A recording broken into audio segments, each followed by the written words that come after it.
is Mike at Quakecon 2009. I'm here with Pete from Bethesda. You got two new games coming out, Brink and Wet. What can you tell me about Brink?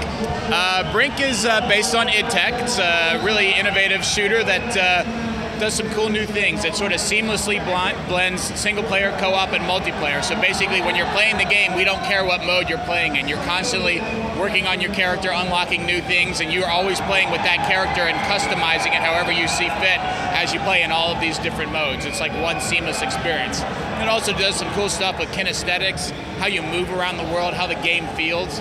Uses this button called the Smart button that basically figures out what you're trying to do and does it without you having to perfectly press button timing and that kind of thing. So it makes it a bit easier for sort of entry-level gamers, but then the really hardcore guys that want a power game, it can take advantage of it and do some extra stuff to get a little extra juice out of it. So it's coming out next spring. Splash Damage guys are here showing a demo in a little bit.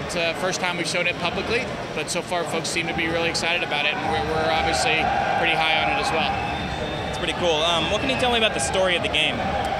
Basically, it's set on this floating ark that was set up kind of as a zero environmental impact utopia for the ultra rich and celebrities.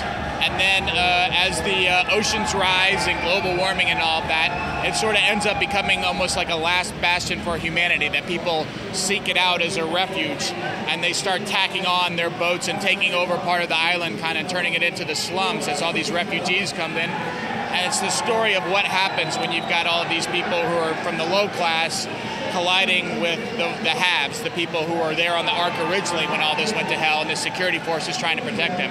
And you can actually play both sides. So the main story you can play on either side, the resistance or as a security, and you can have one character that you use playing as a security and one as the resistance, so you kind of jump back and forth as you want. It's pretty cool. It's got a lot of replay value. Yeah, and huge customization. That's a big thing for us. Like, you know, when you outfit your character, and there's, again, you'll see in the demo today, like all kinds of customization for what you look like.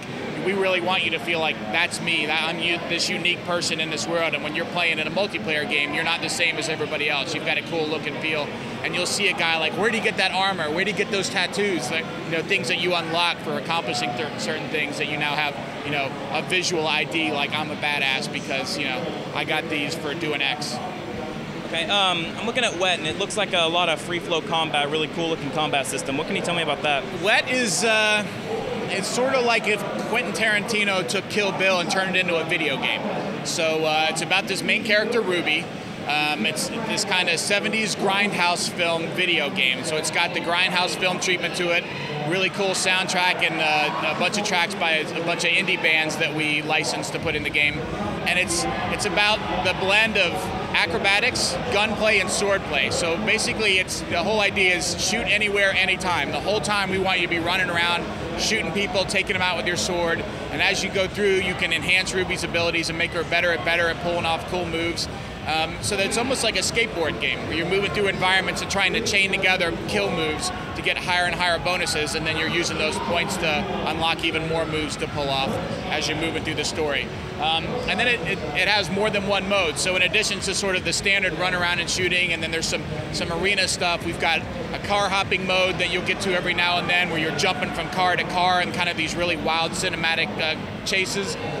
There's a rage mode where Ruby gets blood in her eye and she flies into this blind rage, and it's kind of done in this whole crazy red, black, and white treatment. And she moves super fast and just starts mowing through people even more. So we want to change up the pace as the player moves through the game, kind of always giving them something new and different, and introducing them to this, you know, idea of the ironic blend of humor and violence coming together. Sounds awesome. Yeah, it's a lot of fun. What can you tell me about the story?